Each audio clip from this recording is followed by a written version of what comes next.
you can wear a couple pieces just for volume and body, or you can wear more pieces and really add length to your hair. So I'm obsessed with these, and I wanted to thank Irresistible Me. You can use the code IrresistibleMe _babe with 2 E's for 5% off your purchase, and you can use the link in my description box as well, which would be appreciated. The color that I have is medium brown.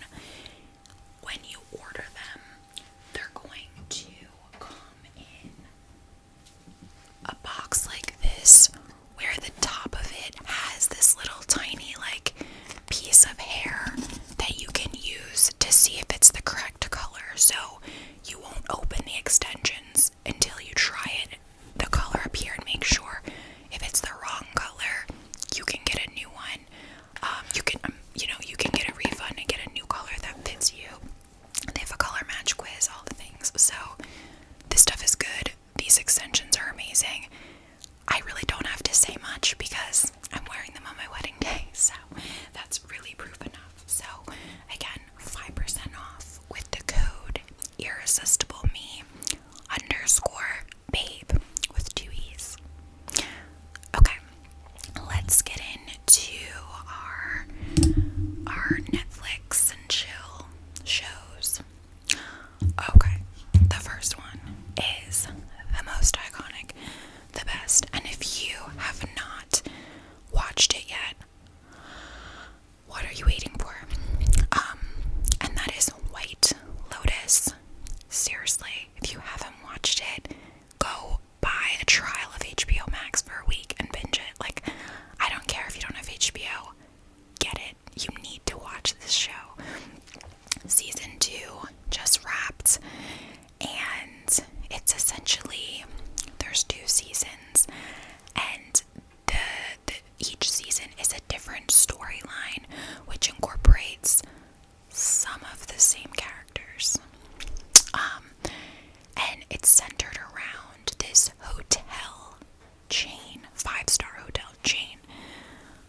By the way, it's raining. I don't know if you can hear it. Maybe it's comfy. And it's called, the hotel chains are called the White Lotus hotels. Basically, in the beginning of episode 1, each season, it shows you that someone dies, and then it kind of like backtracks to a week earlier, and you have to figure out, basically throughout the season, you're trying to figure out who that person is that dies and how it happened. And it focuses on a bunch of wealthy people staying in these resorts and how they're all somehow connected and their stories. The season 2 had a lot to do. I mean, it's like sex, money, things like that. So, fantastic show. Also fantastic theme song. Like, it's a bop. Season 1 was excellent. I think season 2 was even more excellent, and I am so looking forward to season 3, which probably will not come out until 2024. So sad. Okay. Next is My Unorthodox Life, and this is on Netflix, and this is a reality show. So, if you like reality shows, something a little easier to watch, you don't have to pay attention as much. Now, this show is very interesting because it's about Julia Hart, who was the CEO of Elite Model Group, and previous to that, she lived in a super, I guess, what's it called? Orthodox Jewish community, right? Because it's my unorthodox life, where she had a completely different life. Obviously, the views of the super conservatively religious Jewish people, don't quote me on any of this,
one is on HBO Max as well as White Lotus. Unorthodox Life is on Netflix. And the reason I wanted to watch The Gilded Age is because it was recommended to me by HBO as something I might like. And it reminded me of Downton Abbey, as well as I believe it is written by the creators of Downton Abbey, which was a series that I absolutely enjoyed. It's essentially the same type of vibes. It's about a cast of characters in the, I guess it's the early 1900s, and they are in New York City, and there's one young woman who met a friend, kind of accidentally, and they're young and looking for, the one woman's looking for opportunity in New York as a writer. The other is leaving Doylestown, Pennsylvania, because I guess her father died and left her with nothing, and she's got to go live with her aunt. And her aunt is a very wealthy, high society woman in Manhattan. And so it's kind of just about like the social, society and whatnot of New York around that time. And there's some stuff about love and bitchy women, and the costumes are beautiful, and it's same with Downton Abbey. Like you get a little side story of the house staff, right? Like they've got a chef and maids and footmen and all of the things, and so it's a couple different character stories. It's got drama a little, but it's relatively easy watching and cute and fun, and it's good. Miranda from Sex and the City is in it, and it's very interesting to see her character because I've never seen her in anything else other than Sex and the City. So she's Miranda to me, and to see her like as this woman in the 1900s, like early 1900s, like wearing these ball gown dresses and like knitting sweaters, like Miranda would hate that type of lifestyle. Okay, next, I'm not late, I just haven't made an updated video in a while. I won't go too much into it because I think everyone and their mother knows, but if you haven't given House of the Dragon a try yet, I do highly recommend it. I know that like there's shows where I'm not into it and I don't want to watch it, but like my sister will recommend it, and then another person that I usually have aligned taste with in shows will mention it, and I'm like, alright, like I'll give it a try, and I end up loving it. So if you've ever felt like that, ladies or gentlemen, with me, I do recommend it. I am not a medieval girly, okay? Like I don't like shit about dragons and zombies and whatever. Like that is not my style of show. House of the Dragon is in a league of its own, and it's obviously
agency, but it's Kyle Richards from The Real Housewives.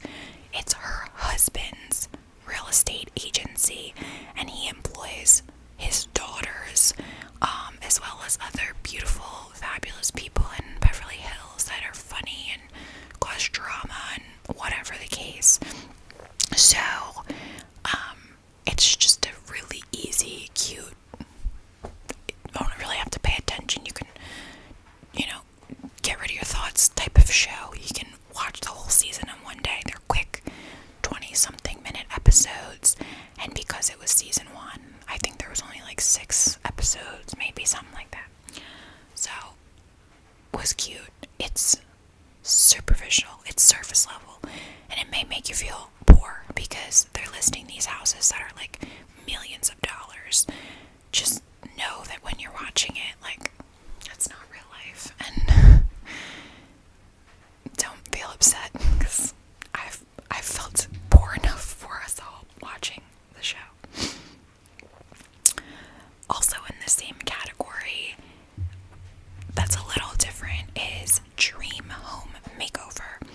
And this is also about, not real estate, but it's about Shay and Sid McGee, who own Studio McGee, which they're interior designers, as well as they have a brand of home decor and furniture with Target, and they have their show. They basically design houses for rich people and make them absolutely gorgeous, and it goes behind the scenes of the process of redoing people's homes or one room or their basement or whatever it is.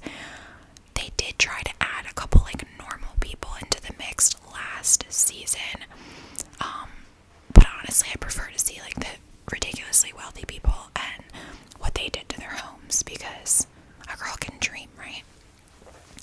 So that show, another one, it's cute and easy and fun to watch, and I personally like decor, home decor, and things like that. This wasn't on my list, but I just thought of it. An honorary shout out to a show called The Big Brunch that is on HBO Max, and my sister's best friend Danielle is on that show. She went to college with my sister. She's in my sister's wedding. I know her very well, and everyone is so proud of her.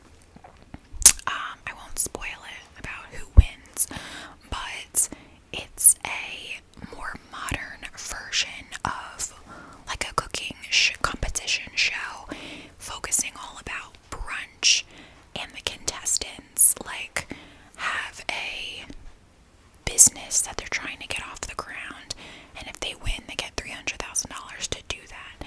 Danielle's business is called The Hungry Gnome. She makes the best scones in the entire world, and she was laid off during COVID from her job in hospitality, working at nice hotels and things in Manhattan, and from there decided to just like go for it, follow her dreams, and open the business that she'd always wanted to open, doing her scones and her biscuits and her baked goods.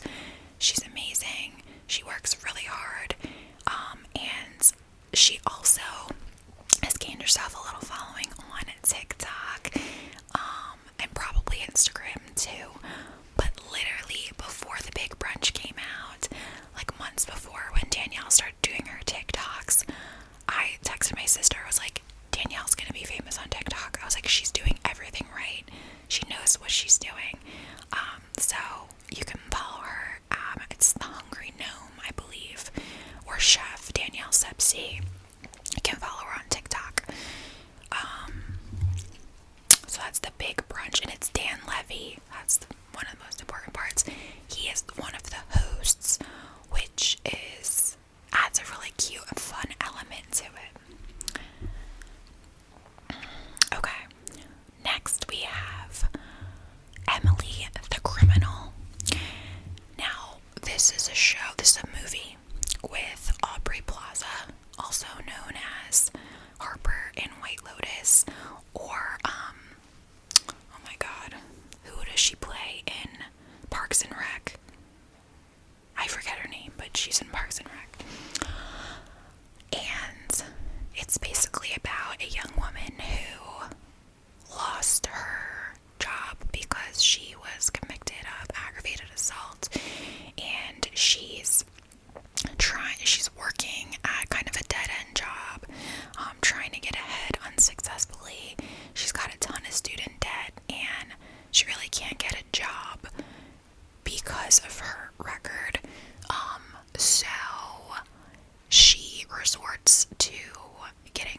as they're veering into the person's window, and they're, the dad is and the mom are going crazy trying to figure out, like, who is this person that's watching us.